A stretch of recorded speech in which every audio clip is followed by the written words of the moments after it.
قیدیوں کے قتل کے بعد غزہ میں جلد جنگ بندی معاہدہ کیا جائے۔ امریکہ نے غزہ کی پٹی میں اسرائیل اور حماس کے درمیان جنگ بندی کے معاہدے کو پایہ تکمیل تک پہنچانے کے لیے تیزی اور لچک دکھانے پر زور دیا ہے۔ واشنگٹن کا کہنا ہے کہ چند روز قبل غزہ میں قیدیوں کے قتل کے واقعے کے بعد جنگ بندی معاہدے کا اعلان زیادہ ضروری ہو گیا ہے۔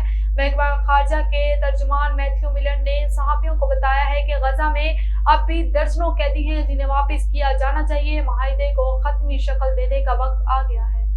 اور آپ کو بتائیں، روس کا یوکرین کے فوجی انسٹیٹیوٹ پر بیلسٹک میزائلوں سے حملہ، 47 افراد ہلاک۔ یوکرینی حکام کے مطابق روسی حملے میں 47 افراد ہلاک اور 206 زخمی ہوئے۔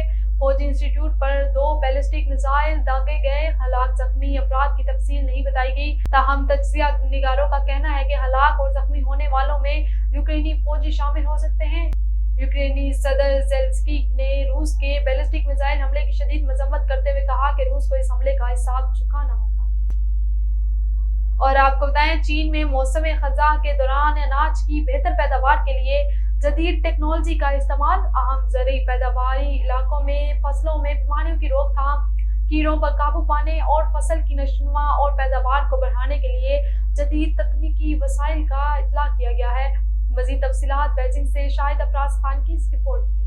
چین میں موسم خزاں کے دوران کاشتکاری بالخصوص اناج کے رقبے میں رواں سال اضافہ ہوا ہے، کیونکہ اہم پیداواری علاقوں نے پیداوار کو بڑھانے اور زبردست فصل حاصل کرنے کے لیے اہدافی اقدامات پر عمل درآمد کیا ہے۔ چونکہ خزاں میں چاول جیسی اناج کی فصلیں اپنے اناج بھرائی کے مراحل میں داخل ہو رہی ہیں، لہٰذا زرعی حکام نے ون اسپرے ملٹی بینیفٹ تکنیک کو فروغ دے رہے ہیں، جبکہ فصلوں میں بیماریوں کی روک تھام، کیڑوں پر قابو پانے اور فصل کی نشوونما اور پیداوار کو بڑھانے کے لیے بیک وقت پھپھوندی کش، حشرہ کش اور پودوں کے نشوونما کے ریگولیٹرز کا استعمال کرنے کا عمل اپنایا جا رہا ہے۔ مرکزی حکومت نے خزاں کی اناج کی فصلوں کے لیے تکنیک کے نفاذ میں مدد کے لیے زرعی آفات کی روک تھام اور امدادی فنڈز میں 280 ملین امریکی ڈالر سے زائد مختص کیے ہیں۔ وزارت زراعت اور دیہی امور اناج کی فصل کی ہر قسم اور اہم پیداواری مرحلے پر توجہ مرکوز کر رہے ہیں۔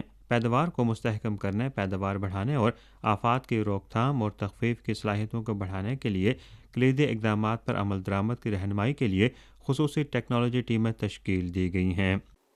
چین کی جانب سے زراعت کے تحفظ اور اسے جدید کاری کی راہ پر گامزن کرنے کے لیے ہمیشہ منفرد اور غیر معمولی اقدامات کیے گئے ہیں، جس کا نتیجہ آج فصلوں کی وافر پیداوار کی صورت میں برآمد ہو رہا ہے۔